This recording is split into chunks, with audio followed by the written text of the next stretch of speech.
Nature pure -17 cholesterol free rice bran oil. এতে রয়েছে এমন উপাদান যা আপনার হার্টকে রাখে সুস্থ। আপনার হৃদয় সত্যিকারের বন্ধু। তিলোত্তমার মৃত্যুর 1 মাস।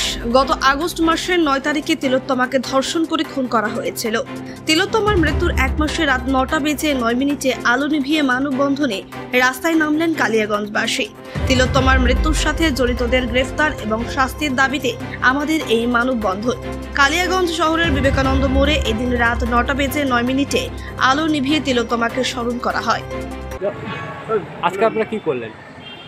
এখানে আজকে 1 মাস অতিক্রান্ত হতে চললো। ঠিক আজকের দিনে কলকাতায় যে নরকীয় ঘটনাটা ঘটেছে আরজি করের, তার আজকে 1 মাস পূর্ণ হলো। তার জন্য একটা প্রতিবাদ সভা 9টা থেকে 9টা 9 মিনিট পর্যন্ত পিন ড্রপ সাইলেন্ট যাকে বলে সারা রাজ্যব্যাপী যেটা হচ্ছে সেটা এখানেও হচ্ছে। বিষয়টা হচ্ছে আজকে হঠাৎ করে দেখলাম মাননীয় মুখ্যমন্ত্রী নিজে একজন মহিলা হয়ে তিনি বলছেন পুজোর মরশুমে পূজাতে আপনারা মেতে উঠুন। তিনি একজন মুখ্যমন্ত্রী হিসেবে লজ্জা লাগে আমার। আমি একজন বাংলার ছেলে, বাঙালি ছেলে, আমার লজ্জা লাগে যে তিনি এই কথাটা তিনি বলতে পারেন।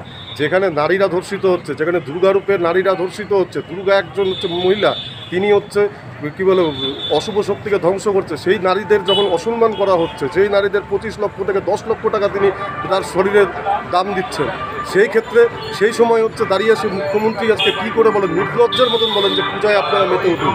এরা হচ্ছে অশিক্ষিতের দল। এর একটা তীব্র প্রতিবাদ জানাচ্ছি মুখ্যমন্ত্রী এই বক্তব্যের জন্য।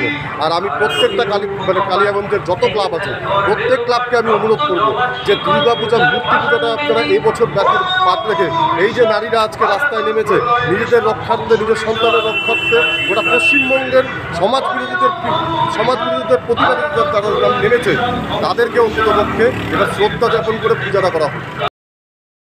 কালিয়াগঞ্জ থেকে পায়েল রায়ের রিপোর্ট, কুলিক নিউজ।